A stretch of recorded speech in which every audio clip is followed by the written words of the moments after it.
Good afternoon, students. Second practical for this turbo machines, that is study and trial on Pelton turbine and draw the operating and main characteristics curves. So hydraulic turbines are the machines which use the energy of the water, that is hydraulic energy, get converted into mechanical and electrical energy. So according to the action of the flowing of the water, these turbines are classified into two types, that is impulse turbine and reaction turbine. So Pelton turbine, it is nothing but impulse type of turbine in which the total kinetic energy will get converted by passing it through the contracting nozzle which is provided at the end of penstock.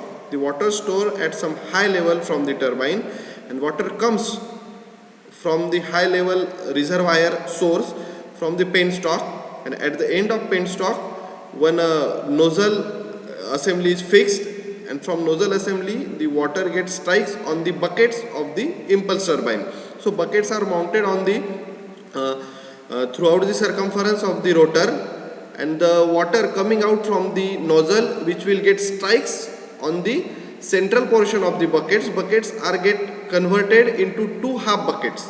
So in the center line the water gets strikes and it will get deflected by an angle. So this deflection of the water causes the change in momentum which will rotate the rotor with the help of these buckets, and an impulsive force is applied to the buckets which rotates the shaft. So in the test trick available, I will show you the total components of the Pelton turbine. So various components are there. Venturimeter is there. So venturimeter is used for the measuring the discharge, and with the help of input pressure and output pressure we have to calculate the total discharge of the water.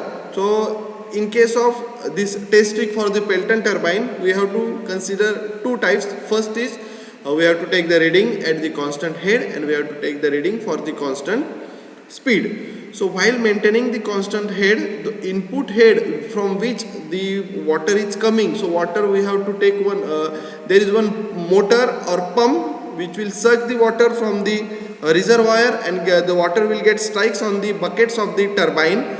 So firstly we have to maintain the constant head, input head of the water which will get strikes on the buckets. So the readings are taken by maintaining that constant head.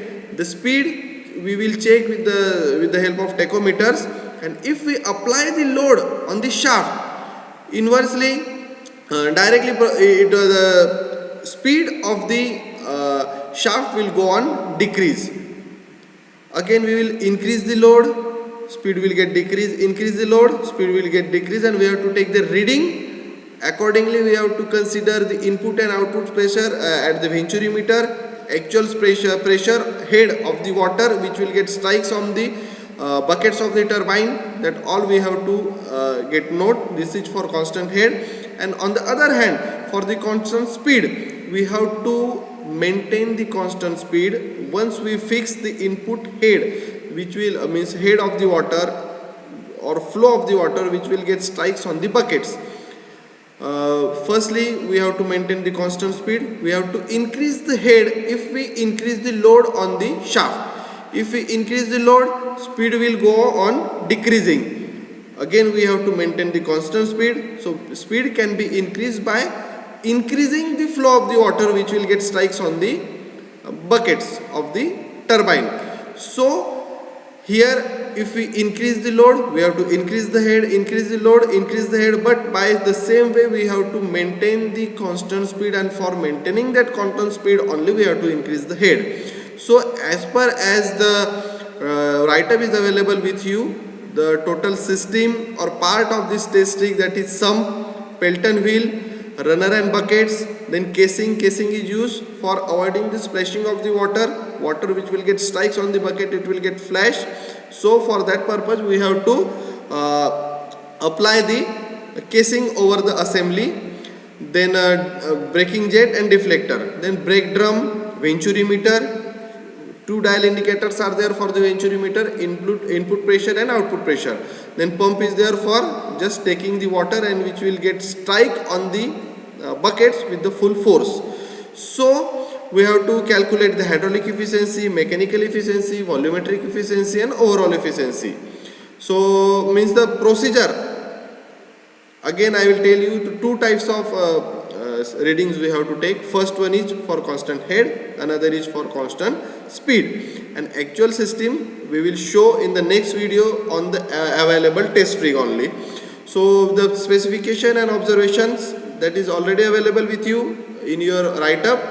So brake drum, rope wire, equivalent brake drum, hanger weight, that everything is available.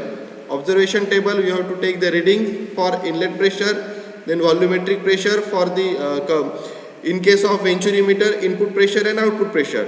Speed that you can calculate with the help or check with the help of venturi meter, then weight on the hanger, weight on the spring balance and net weight. After performing the overall calculations, you have to find out the efficiency, weight of the hanger, weight of the spring that you can calculate, net weight, then turbine output, turbine input. With the help of turbine output and turbine input, you can calculate the efficiency, and with the help of all this available data, you have to plot the various operating characteristics curves that you have already studied in your theoretical portion. So next video I will just check and tell you the actual test rig and how it will operate. Okay, so over for now.